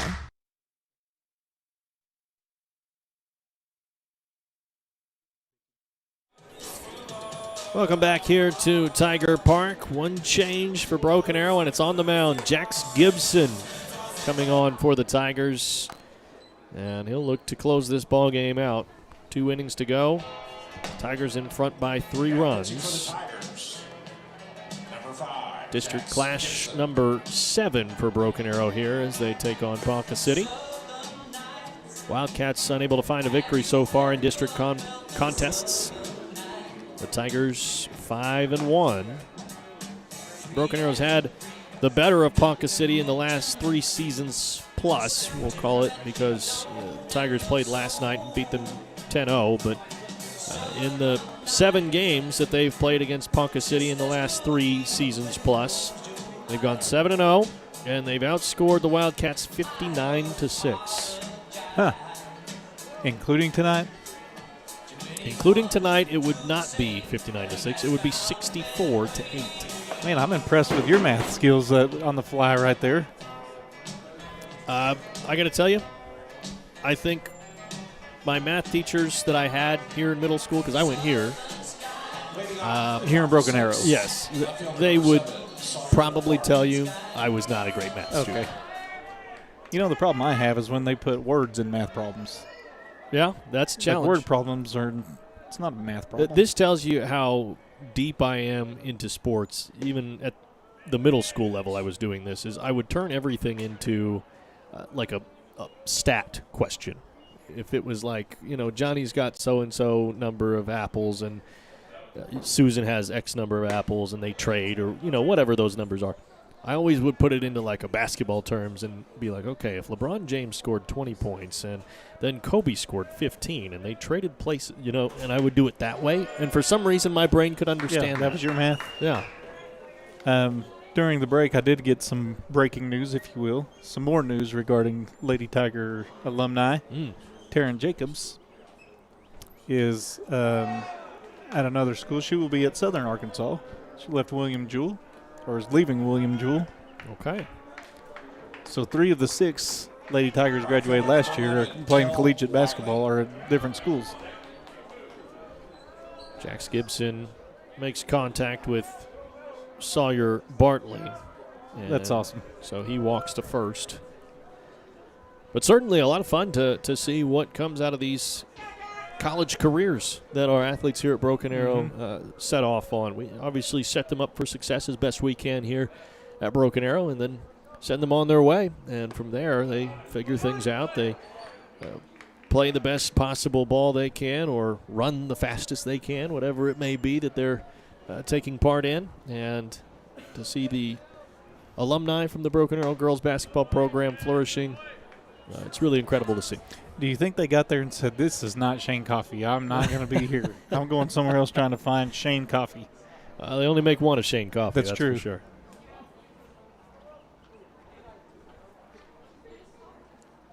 Need to make sure we tell Mrs. Carrie Coffee to tune into this broadcast. She'll probably get a good laugh out of this one. If you want some entertainment, watch Miss Carey during a basketball game that Shane Coffee is coaching.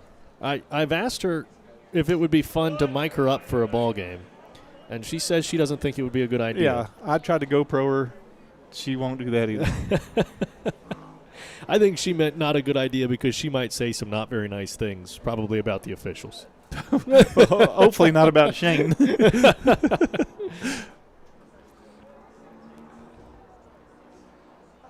Back to the baseball game, by the way. That's why we're here. It's a strikeout there thrown by Jax Gibson.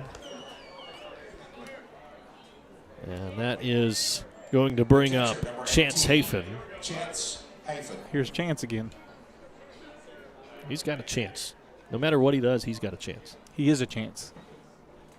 No matter what he does. He's a walking chance. Or a hitting chance. Correct. Fielding chance even. Good pitch. I guess that's too far inside. What position does Chance play? He's the catcher. He's the catcher. So he's got a chance on every pitch. Correct. It's a good pitch, too. Apparently it was low. Gibby trying to find out exactly where that pitch was.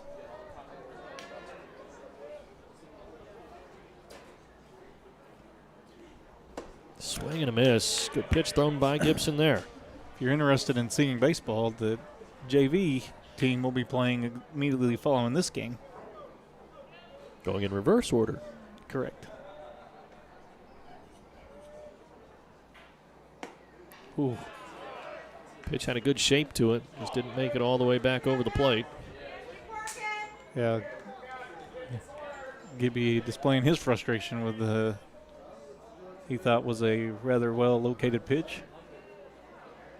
3-1. Foul to the BA dugout. Oh, good play there. I don't know who made it. Over the railing, was able to snag that. That was De La Rosa. Davion De La Rosa. Great play there. Didn't fall over the rail, but was able to make the play. Good pitch. Another good pitch from Gibson. Another strikeout. That's 2 here. Yeah, back-to-back Ks there with the runner getting on.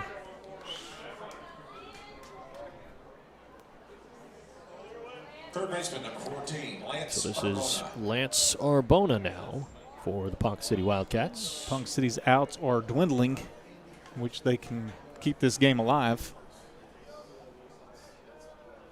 2 outs here in the top of the 6th.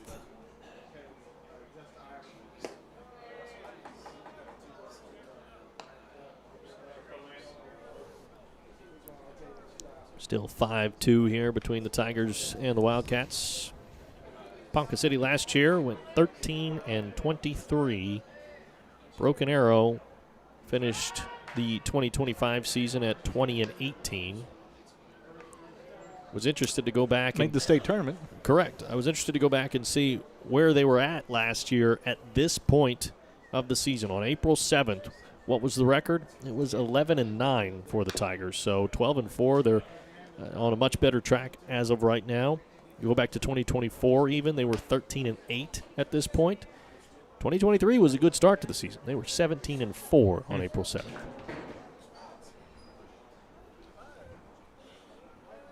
Good stats, Mr. Math. I like to do my homework. Now, as an adult. Right. I should clarify that. That was close. Throw down to first, and the swipe tag there from Luke Franks. Thought we got him dancing off a little bit too far. He was able to dive back in just ahead of the tag. 2 balls and a strike.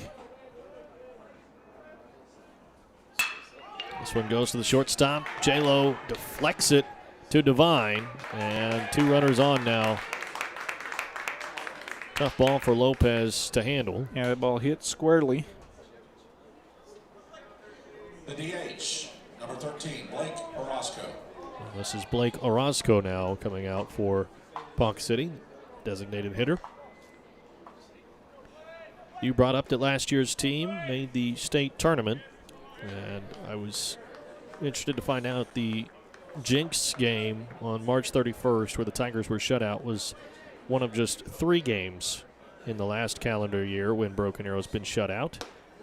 They lost 2-0 to Bixby in April last season and were shut out against Edmond Santa Fe in the state tournament, the game that ended up finishing their season.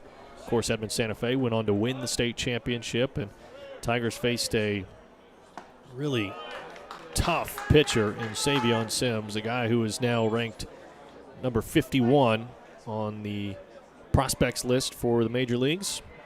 And then, as I said, that Jinx game, March 31st, a 1-0 finish. Tigers held scoreless there.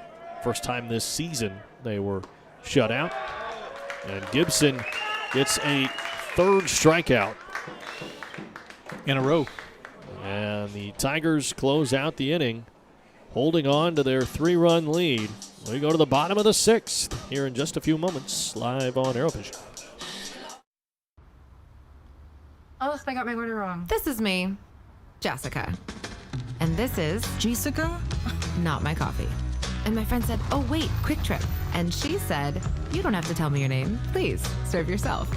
And I was all,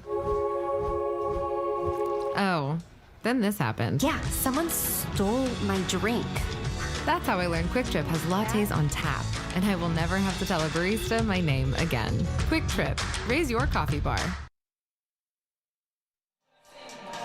5-2 as we go to the bottom of the 6th. Broken Arrow offense going to try to come back out, build on their lead. We keep talking about it. They want to have some more insurance runs. They got a couple more there in the bottom of the 5th. And now the bottom of the 6th, if you play your cards right, could be the last opportunity for them to go at bat. See what the Tigers come up with as they lead things off with Jaden Sharp.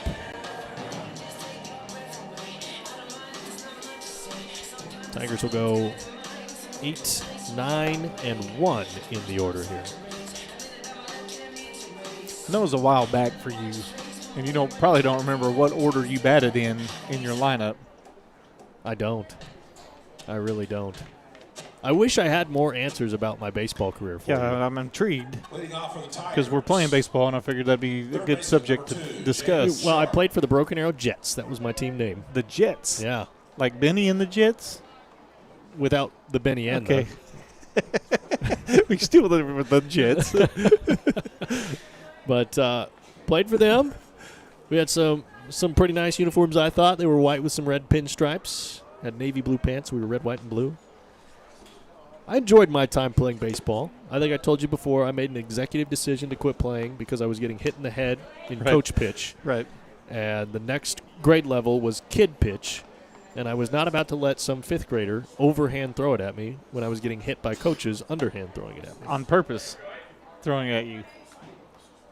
Who, the coach or the Yeah, kid? yes. I mean, we'll go with both of them, but you were preventing the kid from doing it. Were the coaches intentionally throwing at you? I don't think they were. Okay. I would hope they weren't. Sharp looks at that one right down the middle of 2-2, the count. It's 3-1, sorry. I anticipated. A high pitch sends Sharp to first. Scott was right. Scott's always right. Always.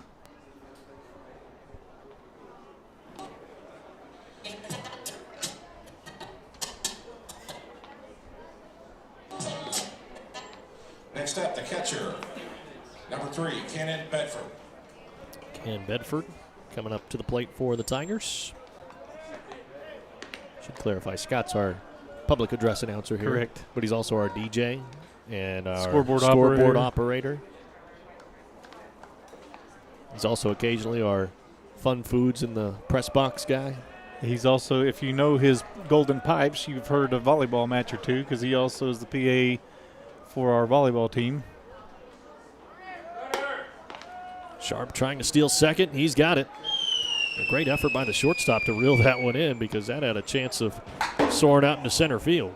And adding to Scott's long list of accolades, he was also the voice of the 5A state tournament volleyball. Multifaceted. I mean, pretty darn good cook. Oh, yeah. As you mentioned the food spoils that we get from time to time. You got to be careful with the chicken bites, though, because he can sneak some hot ones in there on you that you're not prepared for. That sounds like you're speaking from experience. I'm well aware of those that he usually tells you after you consume one. Right. Notice there's no argument coming from Scott. All smiles from him. He knows what he's doing. Ball and a strike here. We're back. Oh, this is still Bedford, isn't it? Runner on second.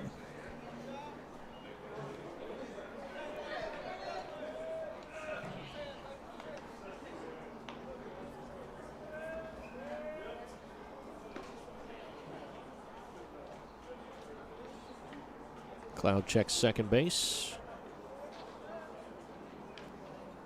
Lets the pitch go, and it is fouled into the net. Well, he's right on that pitch. Good healthy hack, just straight back into the backstop. And our viewers at home cannot see inside the booth, but you did not flinch on that either. Even with all the PTSD that you may have from being hit. The net's a good distance away, and I know it's there.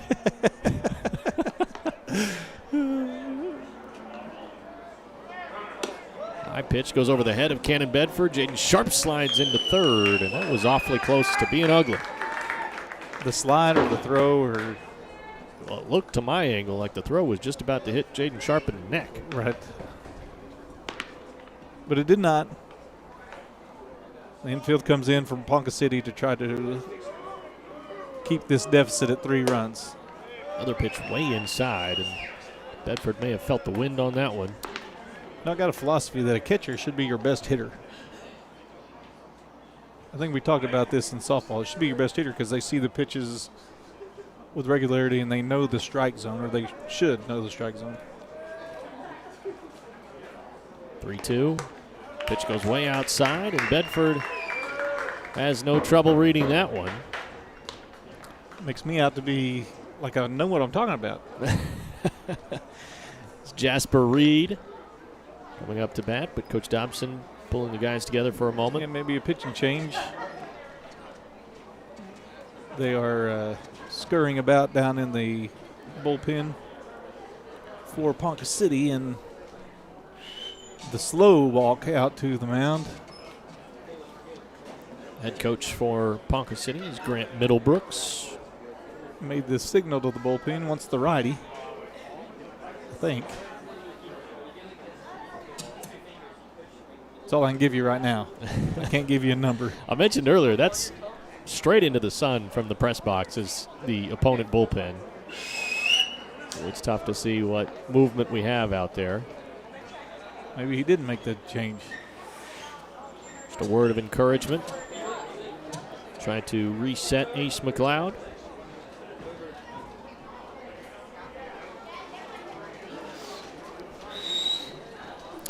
So an opportunity here, try to get a runner in scoring position as we hit back up to the top of the lineup. Center fielder number 18, Jasper Reed. We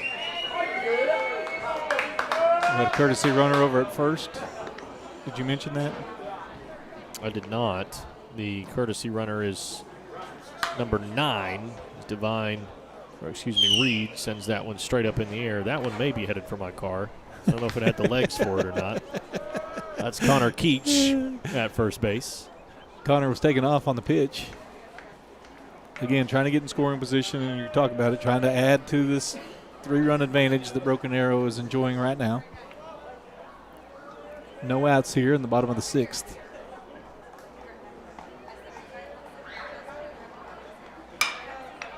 High fly ball. Headed into foul territory. Right fielder trying to chase it down. And it drops down foul. May have been just as well, because that's going to be a difficult throw to home. The runner tags at third. If he makes that catch down the right field line, almost against the fence, if he makes that catch, it's hard for him to gather and try to throw at home with Sharp tagging or potentially tagging there at third. 0-2 count for Reed.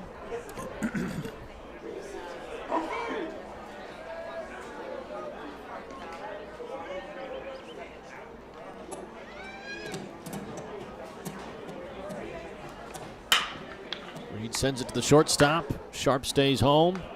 Keach advances to second. And he's out at first. Infield will remain in, and that's where you see the benefit of the infield being in. Sharp was not able to move because the ball was hit right at the shortstop. He was collecting, able to look the runner back, and still had time to get the runner out at first. Javen Devine this season, batting average of .347, on base percentage .441.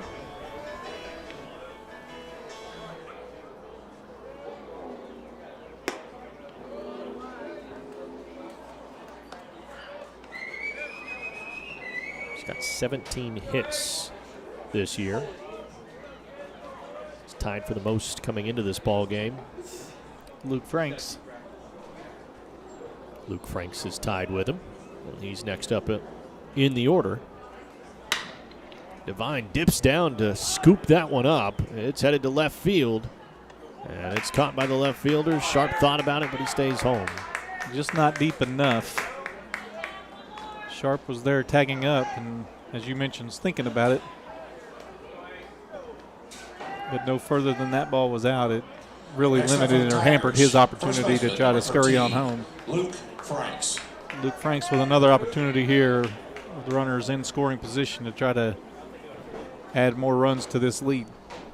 I feel like you have to appreciate the effort from Devine as well there. I mentioned he had to get down low for that ball. He nearly was taking a knee in the batter's box, trying to get his 2 runners home. Was it the 4th inning when a box scored a run? The 4th inning when what? When we scored a run via the balk. Correct, yeah. Take that again here. Franks chops it to third, and he'll be thrown out at first. So with 2 runners left on base, the Tigers come away scoreless. Broken Arrow going back out there defensively. A chance to close this one out with a 3-run lead in the top of the 7th here between Ponca City and the Tigers.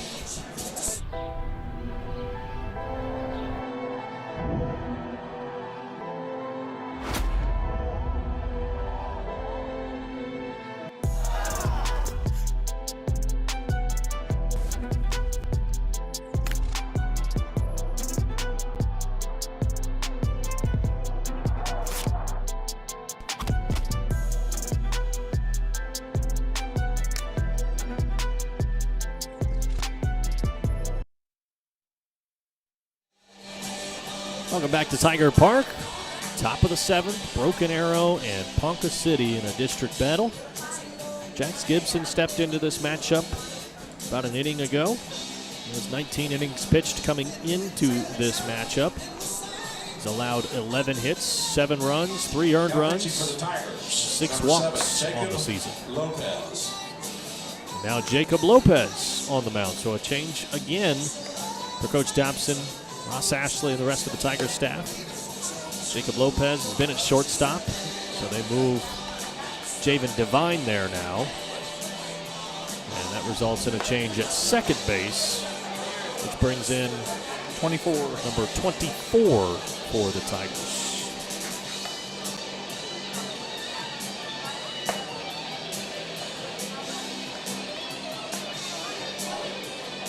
J-Lo has been a closer of sorts for Broken Arrow. Got a very live fastball. Number 24 for Broken Arrow is Jackson Skipper.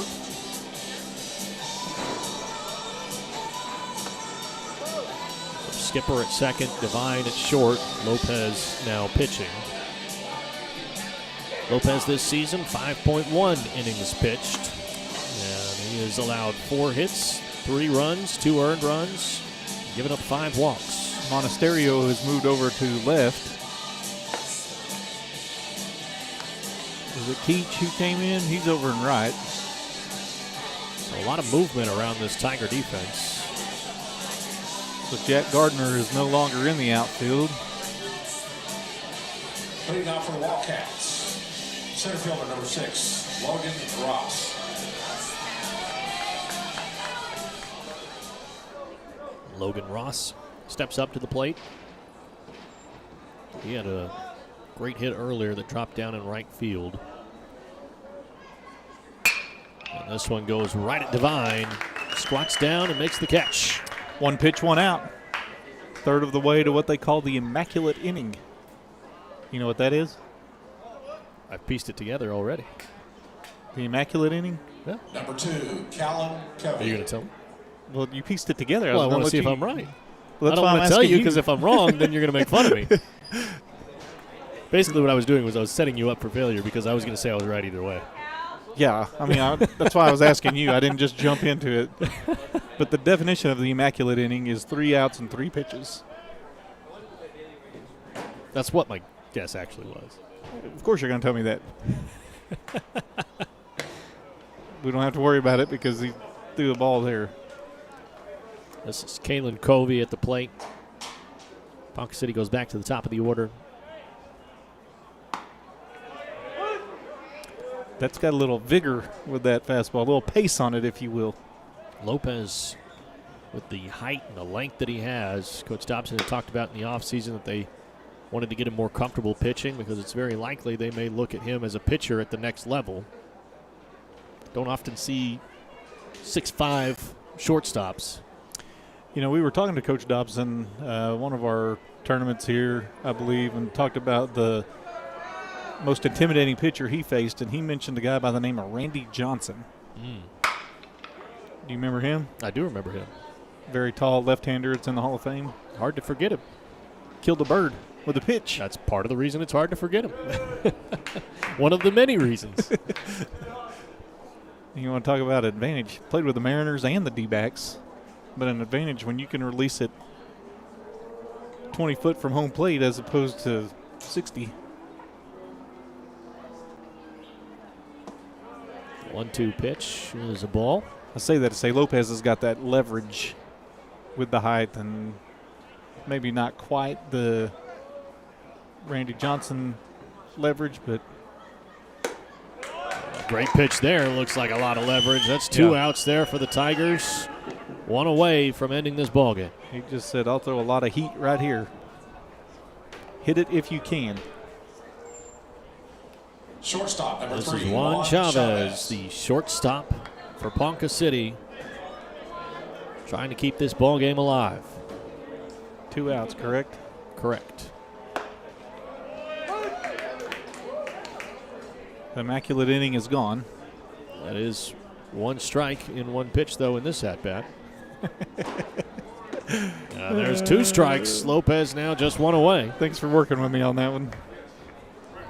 I didn't even hear what you said. Yeah, to be you honest with didn't. I was I'm well aware. watching the pitches. Not altogether uncommon. People don't hear what I say. I use a lot of words for people not to hear what I say. Swing and a miss. It hits the dirt. And there's the out at first. Took a moment. Felt like he had a strikeout, but instead it's an out at first. Either way, the ball game ends. Broken Arrow with a 3-run victory, 5-2 over Ponca City.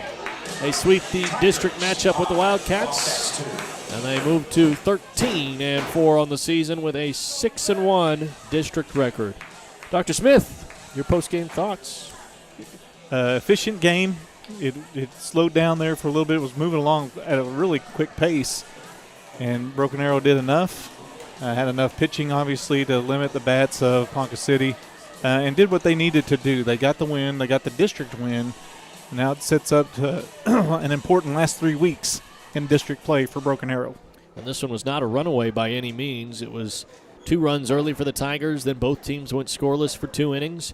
And then it was the Wildcats getting a run in the top of the 4th. That made it a 2-1 ball game. Some separation then with a run in the bottom of the 4th for the Tigers. So they go back up 3-1. But then immediately Wildcats get one back. It's 3-2, so some pressure on. And that's when Broken Arrow was able to find 2 runs in the bottom of the 6th to give themselves that 5-2 lead. And, of course, that brings us, or bottom of the 5th, excuse me, and that brought us to a scoreless 6th and now a scoreless top of the 7th. Closes out the ball game. 5-2, Broken Arrow gets the victory over Ponca City, and they will now turn their attention to the BA Bixby Turf War. They will play on Thursday against Preston, Friday against Moore, Saturday against Durant. Those games will be all around the Tulsa area. Those, of course, some at Bixby, some here at Broken Arrow, but everything will be fun to watch regardless. All 3 of the Tigers matchups here at Tiger Park. So if you can make it out, we encourage you to come out to Tiger Park. Mentioned, great facility, great seating. You've got backs to your seats if you're wondering at home. And comfortable. If you don't get out here and there's a live stream going on, quite entertaining. the banter back and forth. We encourage you to come back for our live streams when we have them. I believe the next one we will be streaming is the Owasso game on April 14th. Yeah, that's a week from tonight. Another district matchup here at Tiger Park. I do believe we will have Adam Winken back for that game. So he will. So I've been sidelined. I'm back on the IR. We have 4 games we're streaming this year. You've got 2. He's got 2. Okay. We're splitting down the middle. Man. Does that sound good to you? It's a plan. All right, there we go. Tigers get a 5-2 victory, as I said, so that rounds out varsity play here tonight. The JV team just about set to take the field. We thank you for tuning in here tonight. Thank you, Dr. Smith, for jumping on color commentary with me. And we hope you have a great evening, everybody.